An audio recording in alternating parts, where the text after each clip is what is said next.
और भारत सरकार के पूर्व मंत्री डॉक्टर महेश जी शर्मा, जिलाध्यक्ष श्री अनिल जी सिसोदिया, जिला प्रभारी और भारतीय जनता पार्टी उत्तर प्रदेश की उपाध्यक्ष श्रीमती सुनीता जी दयाल, श्री नरेंद्र भाटी जी और आपकी विधायक श्रीमती विमला सोलंकी जी, विधानसभा प्रभारी श्री विनोद जी त्यागी, विधानसभा संयोजक श्री हरेंद्र सिंह पवार और श्री सुरेश चंद्र शर्मा, श्री सतीश गडाना, यही संचालन कर रहा है ना सतीश गडाना, लक्ष्मी राज सिंह, श्री बलवीर सिंह भाटी, श्री राहुल यादव, श्री सुभाष ठाकुर, श्री कैलाश चंदी जैन, श्री सत्येंद्र सिंह जी, श्री विकास चौहान, श्री दीपक दुलेरा जी, श्री पिंकी बोरा, श्री महेश प्रधान और स्वामी विजेंद्र नाथ जी और श्री हो गए। और यहां मौजूद मेरे सभी सम्मानित बहनों और भाइयों, आप सब ठीक ठाक हैं?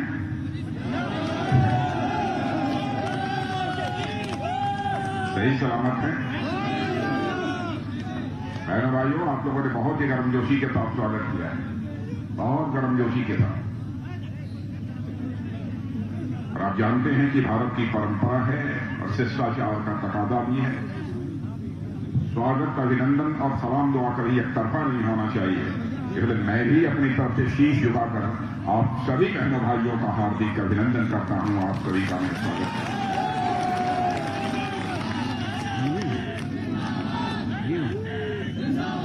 बहनों भाइयों, कंठ के ऊपर से नहीं बल्कि हृदय से एक बात कहना चाहता हूं। जब भी मैं यहां पर आया, बहनों भाइयों, आप लोगों ने मेरी झोली भर दी है, आप लोगों ने मेरी झोली भर दी है। जब मैं यहां पर आया हूं, जब मैंने झोली फैलाई है, श्रीमती विमला सोलंकी जब यहां से चुनाव लड़ रही थी, उस समय भी आया, आप लोगों ने उन्हें जिताया।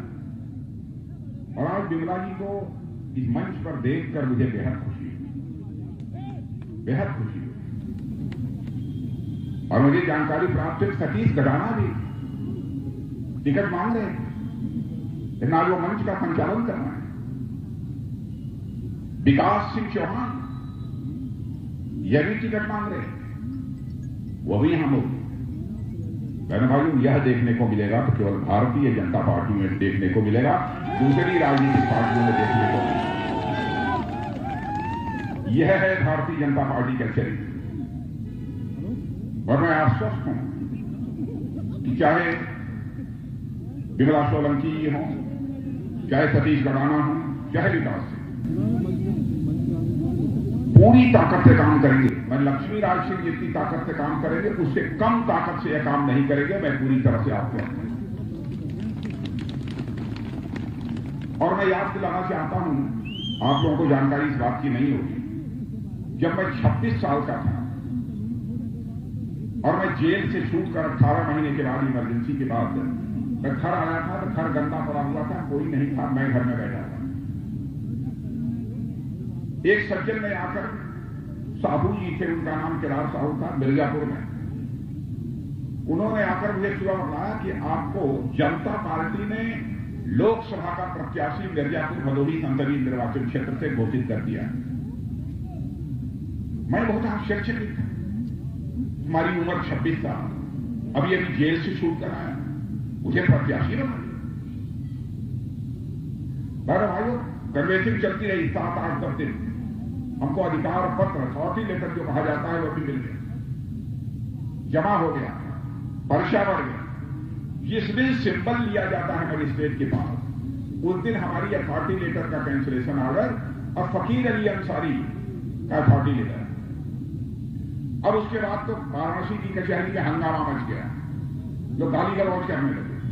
लेकिन उस समय भी बहनों भाइयों, 26 साल की उम्र में, उसी कलेक्टर के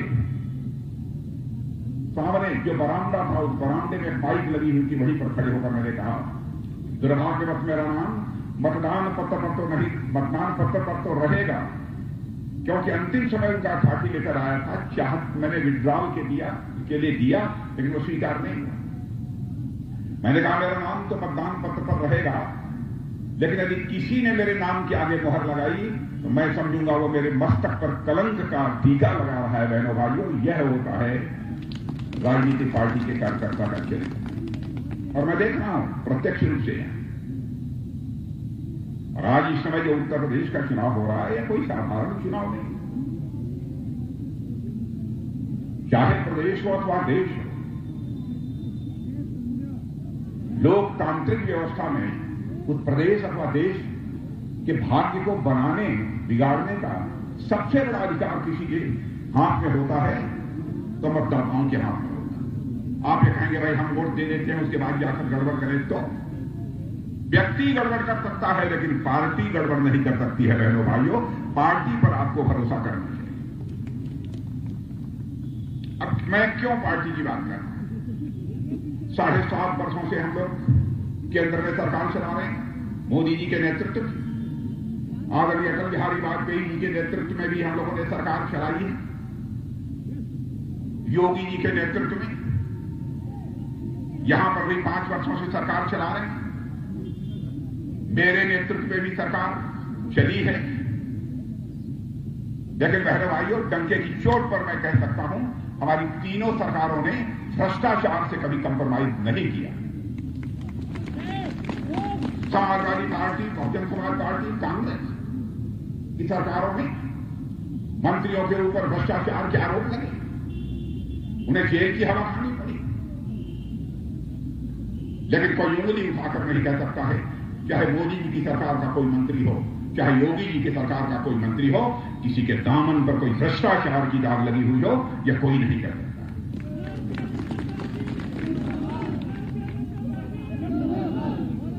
भ्रष्टाचार को हमने चुनौती के रूप में स्वीकार किया।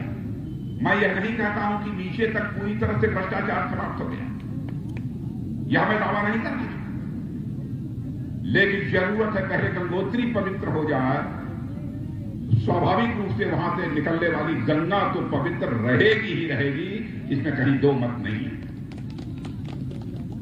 ऊपर ठीक होना चाहिए, धीरे धीरे नीचे बदल जाए। अब मैं एक उदाहरण देना चाहता हूं कैसे भ्रष्टाचार रोका जाता है। राजीव गांधी जी जब भारत के प्रधानमंत्री थे, एक बार उन्होंने लाचारी व्यक्त करते हुए कहा था, क्या करें, हम 100 पैसा दिल्ली से भेजते हैं, लेकिन लोगों की जेब तक बामुश्किल 15 पैसा पहुंच पाता है, 85 पैसा भ्रष्टाचार की भेंट किया जाए। मैं राजीव गांधी जी के बारे में कुछ कहना नहीं चाहता। मैं हर प्रधानमंत्री किसी पार्टी का मैं इज्जत करता हूं, क्योंकि प्रधानमंत्री व्यक्ति नहीं होता है, संस्था हो, और स्वस्थ लोकतांत्रिक व्यवस्था में संस्थाओं की इज्जत की जानी चाहिए। लेकिन उनकी बात बता रहा हूं, उन्होंने लाचारी व्यक्त, क्या करें, 100 पैसा ऊपर से भेजता हूं, नीचे पहुंचते पहुंचते लोगों तक बामुश्किल 15 पैसा पहुंचता। लेकिन हमारा प्रधानमंत्री मोदी जी जब बने तो उन्होंने बहने भाइयों उस चुनौती को स्वीकार किया, और 56 इंच वाले हमारे साथी ने, हमारे प्रधानमंत्री ने ऐसा सिस्टम बना दिया कि यदि 6,000 रुपया प्रधानमंत्री किसान सम्मान निधि में दिल्ली से चलता है तो 6,000 का 6,000 रुपया आपकी जेब में पहुंचता है, आपके खाते में। यानी सिस्टम में बदलाव लाया जाए, व्यवस्था में भी परिवर्तन किया जाए, तो भ्रष्टाचार पर काबू पाया जा सकता है। दूसरी चीज, मैं आप सबसे अनुरोध करना चाहता हूं, kiसी भी राजनीतिक पार्टी में आप व्यक्ति को मत देखिए, पार्टी को देखिए। पार्टी कैसी है, इतना मैं दावे के साथ कह सकता हूं बहनों भाइयों, भारतीय जनता पार्टी का जहां तक प्रश्न है, हम किसी भी सूरत में आपके भरोसे को टूटने नहीं देंगे, इतना मैं आपको दावे के साथ कहता हूं। हम लोगों ने जो भी कहा है उसको किया है। मैं आपको याद दिलाना चाहता हूं, जब हम जनसंघ के रूप में काम कर रहे थे 1951 में, और डॉक्टर श्यामा प्रसाद मुखर्जी जी हमारे जब अध्यक्ष हुआ करते, एक छोटी पार्टी थी, नई नई बनी जनसंघ। उस समय उन्होंने घोषणा पत्र, उस समय एक घोषणा पत्र जारी किया था भारतीय जनसंघ ने। उसमें लिखा था डॉक्टर साहब ने, जब हमारी सरकार बनेगी और हमको संसद में बहुमत मिल जाएगा, धारा 370 जिसके तहत जम्मू कश्मीर को विशेषाधिकार प्राप्त है, उस धारा 370 को हम चुटकी बजाकर समाप्त कर देंगे और जम्मू कश्मीर का भी वही दर्जा होगा जो हिंदुस्तान के अंदर है। मैंने भाई हम लोगों ने कर दिया 51 में कहा, लेकिन जब स्पष्ट बहुमत संसद के दोनों सदनों में मिल गया तो हम लोगों ने अपना काम कर दिया। वैसे ही भारत का विभाजन नहीं होना चाहिए, लेकिन भारत का विभाजन हुआ बहनों भाइयों, भारत और पाकिस्तान बन गए। पाकिस्तान में रहने वाले अल्पसंख्यक हिंदू, सिख, ईसाई, पारसी, यहूदी जो भारत के मूल निवासी थे, कुछ ताकतें ऐसी थी, पूरा पाकिस्तान गड़बड़ कर रहा था, मैं नहीं कहना चाहता, कुछ ताकतें ऐसी थी जो कि उनका धार्मिक उत्पीड़न करती, और जब वो भागकर अपनी बहु बेटियों के साथ भारत आते थे तो उन्हें जलालत की जिंदगी जीनी पड़ती। तो भारतीय जनता पार्टी ने कहा कि यदि हमको संसद में बहुमत मिल गया दोनों सदनों में, तो हम ऐसा नागरिकता का कानून पास करेंगे कि कोई भी हिंदू, सिख, ईसाई, पारसी, यहूदी जो धार्मिक उत्पीड़न के कारण पाकिस्तान से भारत में आएगा, उसे हम नागरिकता प्रदान करेंगे और नागरिकता का कानून बनाएंगे और चुटकी बजाकर हम लोगों ने नागरिकता का कानून पास कर। यह है भारतीय जनता पार्टी का चरित्र। हमने कहा था ना, 84 से कहते चले आ रहे अपने घोषणा पत्र में, भाई हमारी सरकार बना दो, संसद में बहुमत दे दो, अयोध्या की धरती पर भव्य राम का मंदिर बनकर रहेगा। बन गया, बन रहा है। और वही मंदिर नहीं बन रहा है, काशी विश्वनाथ मंदिर का भी भव्य स्वरूप मेरे बहनों भाइयों अपनी आंखों से देख सकते हैं। लेकिन मैं आपसे अपील करना चाहता हूं, बहनों भाइयों, हिंदू मुस्लिम के आधार पर कभी भी नफरत पैदा करने की कोशिश नहीं करनी चाहिए। मेरी बात कुछ लोगों को अटपटी लग सकती है, बिल्कुल नहीं होनी चाहिए। मैं इसलिए यह बात कह रहा हूं, भारत उन ऋषियों और मनीषियों का देश है जिस देश के रहने वाले ऋषियों और मनीषियों ने भारत की सीमा में रहने वाले लोगों को ही अपने परिवार का सदस्य नहीं माना है, बल्कि विश्व की धरा पर रहने वाले लोगों को अपने परिवार का सदस्य मानते हुए वसुधैव कुटुंबकम का संदेश सारे विश्व को दुनिया के किसी एक देश की धरती से गया है, तो हमारे और आपके देश भारत की धरती से गया है। बहनों,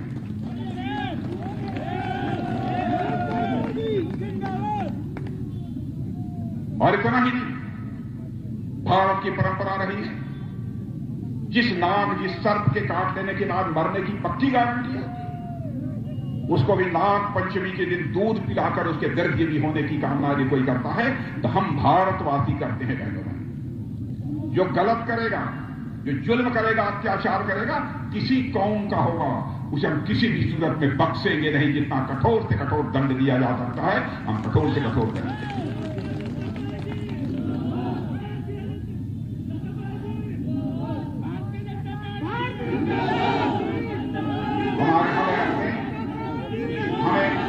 हमें अपने मूल चरित्र को नहीं खोना है बहनों भाई, हमें अपने मूल चरित्र को नहीं खोना, अपनी विरासत की तरफ भी नजर उठाकर देखें। यदि हम मंदिर बनाते हैं, भारत की विरासत को हम सुरक्षित रखना चाहते हैं, तो इसका मतलब नहीं कि हम आपको याद दिलाना चाहते हैं कि हमारी मंदिर है, हमारी विरासत है। उनसे आप प्रेरणा लें, उनसे सीखें, और आप इस सच्चाई को भी जानते हैं, जो अपनी धरती से कट जाता है, अपनी विरासत से कट जाता है, उसकी हालत कटी पतंग की तरह हो जाती है। बहनों भाइयों, हम भारतवासियों को कटी पतंग के रूप में नहीं करते, इसीलिए हम अपनी विरासत भी सुरक्षित रखते हैं। लेकिन समाजवादी पार्टी, बहुजन समाज पार्टी और कांग्रेस यह तुष्टीकरण की राजनीति करती है, केवल सरकार बनाने की। और मैं बार बार कहता हूं, राजनीति केवल सरकार बनाने के लिए नहीं की जानी चाहिए, राजनीति की जानी चाहिए तो देश बनाने के लिए राजनीति की जानी चाहिए, समाज बनाने के लिए राजनीति की जानी चाहिए।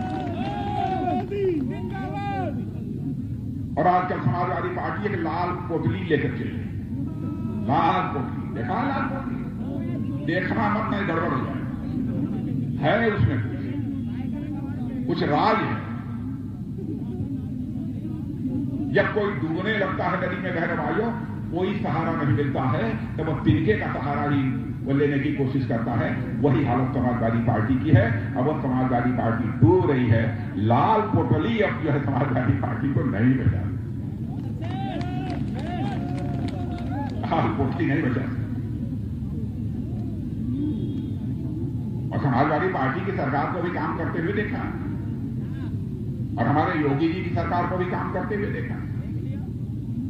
अरे भाइयों, गुंडे, बदमाश, माफिया ये बाहर तो नहीं है।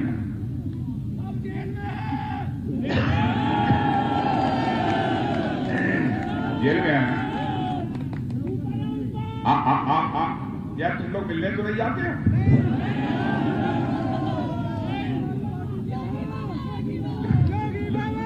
लो आप सब आराम से हैं, तसल्ली से, कोई प्रॉब्लम नहीं। बुलडोजर वगैरह तो नहीं चला यहां कहीं पर? बुलडोजर चला है?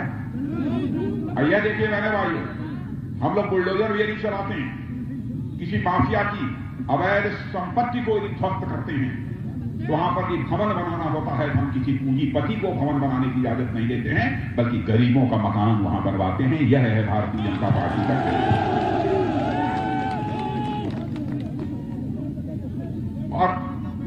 और विकास की पहली शर्त होती है सुशासन। जब तक लॉ एंड ऑर्डर, कानून व्यवस्था चुस्त दुरुस्त नहीं होगी, तब तक राज्य का किसी भी सूरत में विकास नहीं हो सकता। यह पहली शर्त होगी। और जब होगा कानून का शासन, विकास करेगा योगासन। योगासन आप लोग करते हैं कि नहीं करते? आप लोग करते हैं योगासन? तो हाँ, करते रहना चाहिए, बहुत आवश्यक है। योगासन कितने प्रकार के होते हैं, कोई हमको बता सकता है? कितने प्रकार के होते हैं? कितने? 5 हाँ, कितनी? अरे होगी ना, कोरोना भी था, होगी। ये बताइए, योगासन कितने प्रकार के होते हैं? 10 होगी बेटा, होगी। ये सात होते हैं। योगासन 84 होते हैं, 84। और 84 में उत्तर प्रदेश में विकास 23 योगासन करवा। एक योगासन हम लोगों ने छोड़ दिया है विपक्ष के। जानते हैं कौन सा योगासन छोड़ दिया है? शीर्षासन। यह शीर्षासन हम लोगों ने विपक्ष के लिए छोड़ दिया। मेरे भाइयों, इस सच्चाई को भी कोई नकार नहीं सकता है कि अंतर्राष्ट्रीय जगत में भारत की प्रतिष्ठा बढ़ी है। भारत अंतर्राष्ट्रीय मंचों पर पहले कुछ बोलता था, भारत की बात को गंभीरतापूर्वक लोग लेते नहीं, कहते थे भारत कमजोर भारत है, क्या फर्क पड़ता है, सुने या न सुने। लेकिन बहनों भाइयों, आज मैं कहना चाहता हूं, भारत अब कमजोर भारत नहीं रहा है दुनिया की नजरों में। अंतर्राष्ट्रीय मंचों पर यदि भारत कुछ बोलता है तो सारी दुनिया उसे गंभीरतापूर्वक सुनती है। यह भारत की हैसियत है।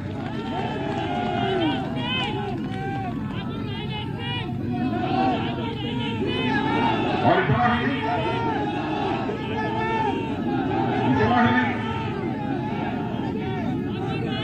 मैं आपको याद दिलाना चाहता हूं,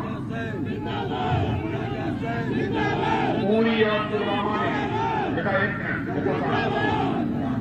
उरी और पुलवामा में आपने देखा पाकिस्तान के आतंकवादी आकर हमारे पैरामिलिट्री फोर्सेस पर कायराना हमला करके उन्हें मारा।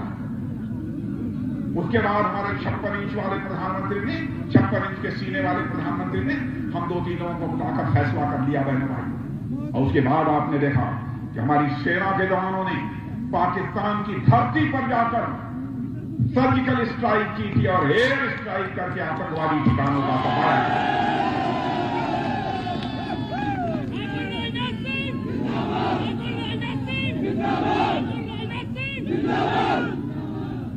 और हमने सारी दुनिया को यह साफ संकेत दे दिया, साफ दुनिया को संदेश दे दिया, भारत कमजोर भारत नहीं है। जो हमारी तरफ नजर उठाकर देखेगा तो हम उसे इस पार भी मार सकते हैं, जरूरत हुई तो उस पार भी जाकर मार सकते हैं। यह है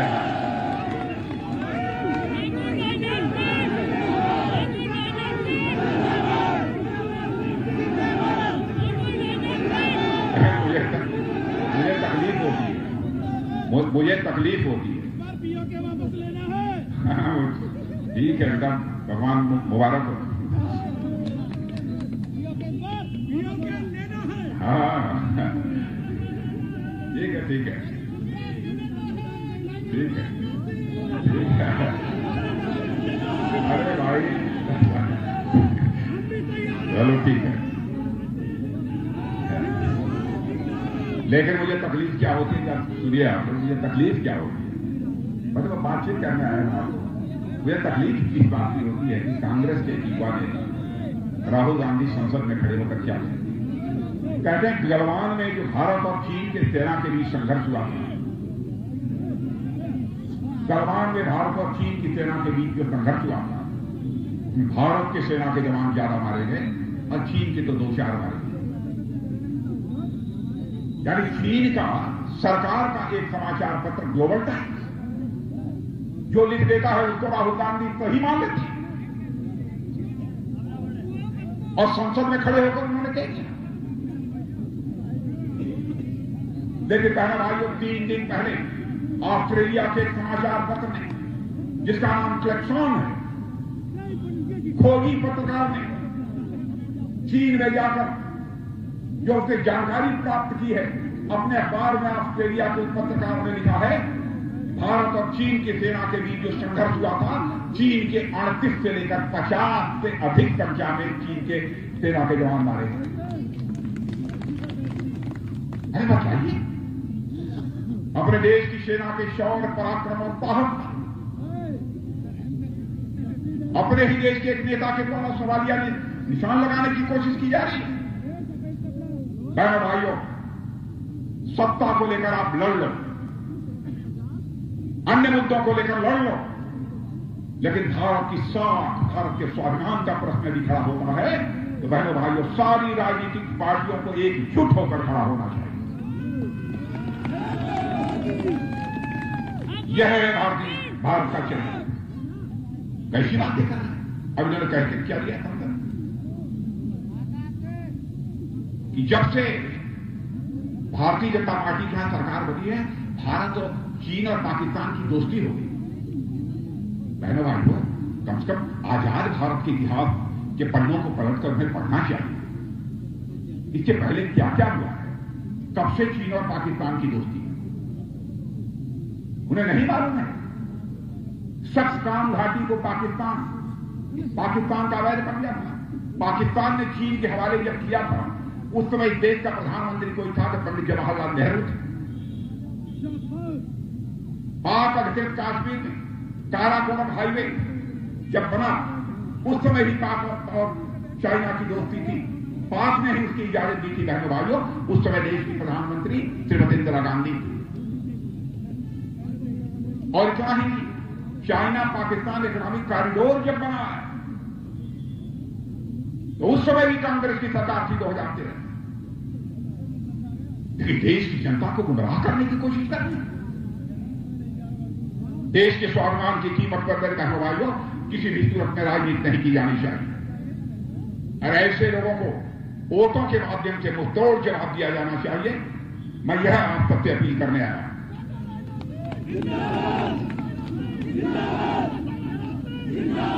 कोरोना जैसी महामारी आई, उस समय भी राजनीति हो रही। समाजवादी पार्टी के जो आज के नेता हैं, अखिलेश यादव ने कह दिया हम तो टीका नहीं लगवाएंगे। पता नहीं उन्हें क्या आपत्ति होगी, चाहे यहां टीका लगाना हो चाहे यहां टीका लगाना हो, नहीं लगाना चाहते, बाद में लगवा लिया। जिंदगी सबको प्यारी है। लेकिन बहन भाई, नेताओं की इस तरीके को बात नहीं करनी चाहिए। और आपको सचमुच सीना ठोक कर गर्व के साथ आप कह सकते हैं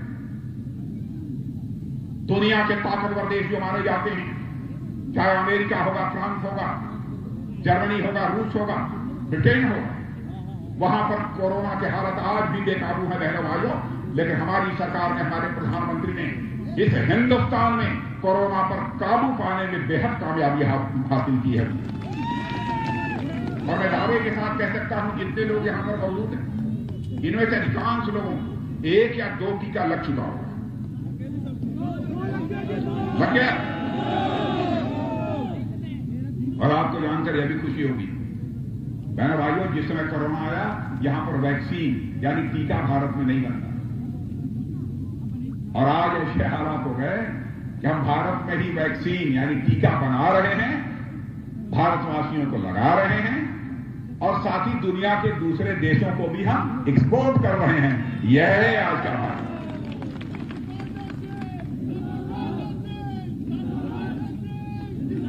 भारत की ताकत को हमें समझना होगा बहनों भाई। इसलिए मैं आप सभी लोगों से कह रहा हूं,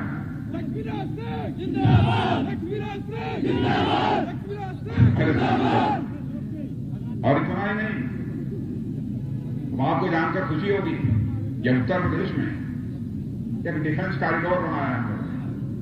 कॉरिडोर, वहां पर लाखों करोड़ रुपए का इन्वेस्टमेंट हो गया,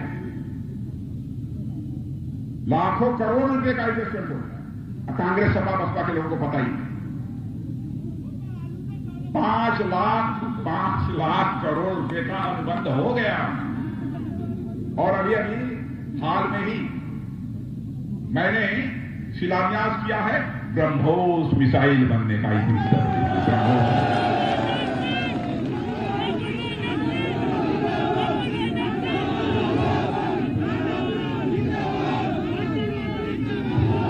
और मेरे बहनों भाइयों, ब्रह्मोस मिसाइल यदि आप यहां से छोड़ोगे तो 10-20 किलोमीटर जाकर मार नहीं करेगी, 400, 600, 800 किलोमीटर तक जाकर मार कर सकती है। ऐसी ब्रह्मोस मिसाइल उत्तर प्रदेश की धरती पर।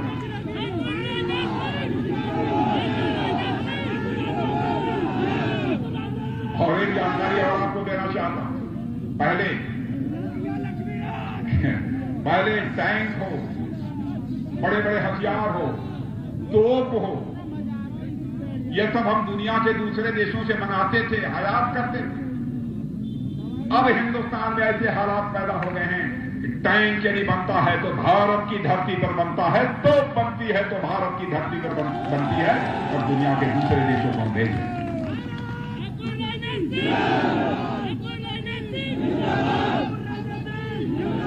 भारत को हम आत्मनिर्भर भारत बनाना चाहते हैं। भारत को हम परावलंबी भारत नहीं रहेंगे, स्वावलंबी भारत हमारा है, और इस दिशा में हम तेजी के साथ आगे बढ़ते हैं। इसलिए मैं आप सभी लोगों से अपील करना चाहता हूं कि आप सभी का समर्थन भारतीय जनता पार्टी को प्राप्त होना चाहिए। मेरे बहनों भाई,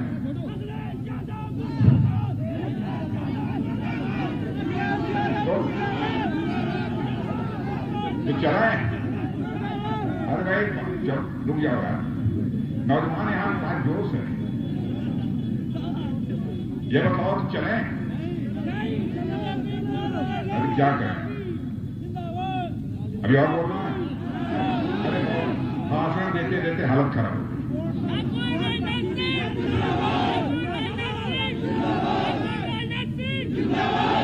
भाइयों, मैं तो बस यही आप लोगों से अपील करना चाहता हूं कि आप सभी का समर्थन भारतीय जनता पार्टी को प्राप्त होना चाहिए, और हमारे जो यहां के प्रत्याशी हैं लक्ष्मीराज सिंह, गाड़ी वाले हैं, गाड़ी वाले आइए,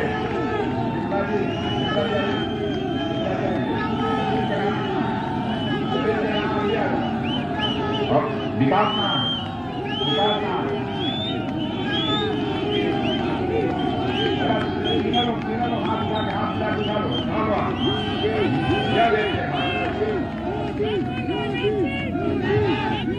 भाइयों, मैं आप सभी लोगों से अपील करूंगा, भारतीय जनता पार्टी केवल देखिए, भारत का मस्तक हमें पूजा करना है बहनों भाइयों, तो भारतीय जनता पार्टी अकेली राजनीतिक पार्टी है जो इस काम को कर सकती है और कोई दूसरी राजनीतिक पार्टी नहीं कर सकती। अब मैं जानूं, चले खिलाएंगे पिलाएंगे, चले। बोलिए भारत माता की, भारत माता की। बहुत बहुत धन्यवाद।